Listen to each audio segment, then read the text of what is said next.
This is Hidden Killers Week in Review. A look back at the most prolific stories of the week.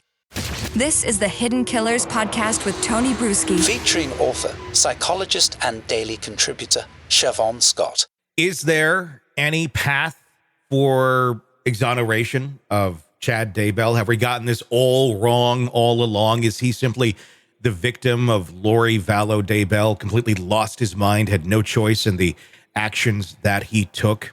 What about his attorney? His attorney, who just the other week, John Pryor, is realizing, supposedly, oh my gosh, this is a capital murder case. I'm not qualified for that. Oh, and I'm not being paid either, so I'd like to leave. Judge said, no to all of that. You are going to be staying on, and you are going to be representing Chad Daybell. Joining me to discuss, Siobhan Scott, psychotherapist and author. In a recent one, we were talking about judges being human and getting tired and not having the motivation to try cases, or fairly, sometimes being hangry, if you will, and that affecting outcomes. What do you see here? Is this a big red flag for the representation of Chad Daybell, as difficult as that must be to be the attorney for Chad Daybell? But to have already flat out said, I don't have enough time, even if I work 24 hours a day, 7 days a week leading up to this, I'm still not going to be as prepared as I would like to be. And I'm doing it for free. Those seem to be kind of two big factors that I don't think I'd want my attorney that is arguing for my life or death to have those sort of issues, pulling at them.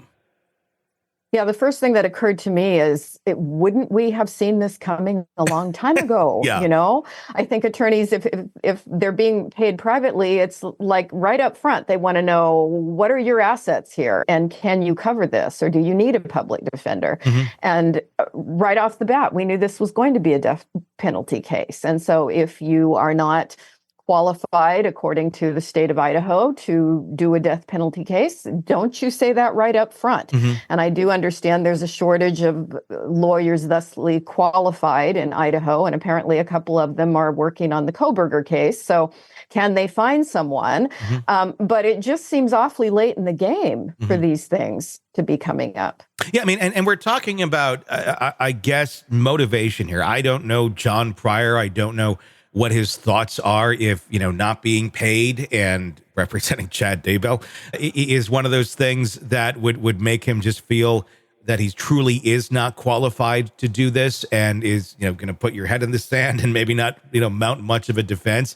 I mean, that's what happened with Lori Vallow Daybell. I mean, they were paid and they still couldn't mount much of a defense. Mm-hmm. Is this something where, he's already raising his hand saying, look, these are issues. These are things that I have problems doing. I don't think I can do it. What kind of issues do you think this is going to raise when it comes to defending him in court in the coming months?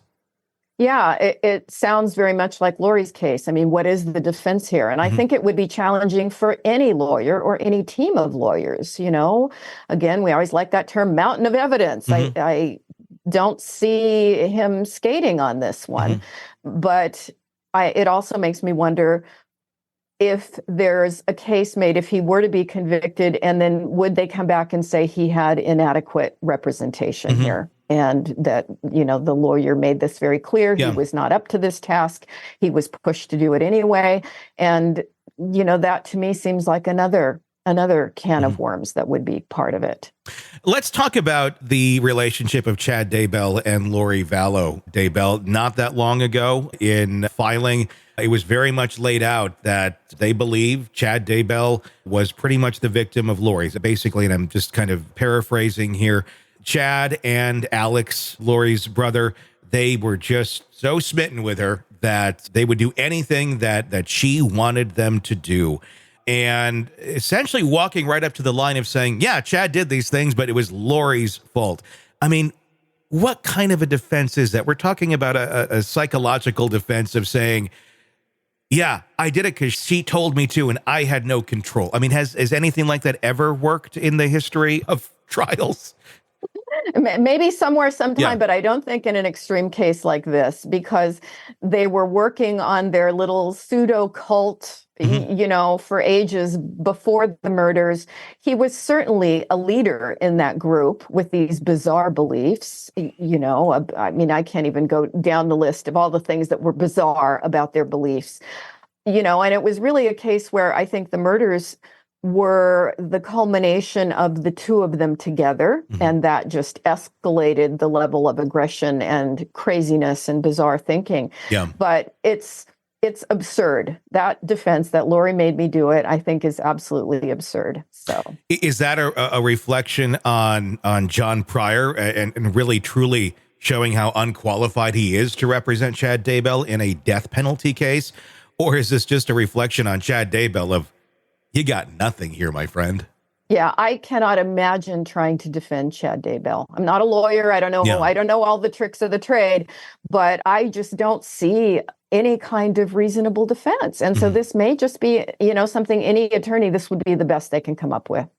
Want to listen ad-free? Want advance access to all of our interviews before anyone else? Become a True Crime Today Premium Plus subscriber on Apple Podcasts. You get every episode commercial-free. So you can binge on true crime Until you can binge no more. Search True Crime Today Premium Plus on Apple Podcasts now, or go to our podcast page and sign up now. More of the Hidden Killers podcast next.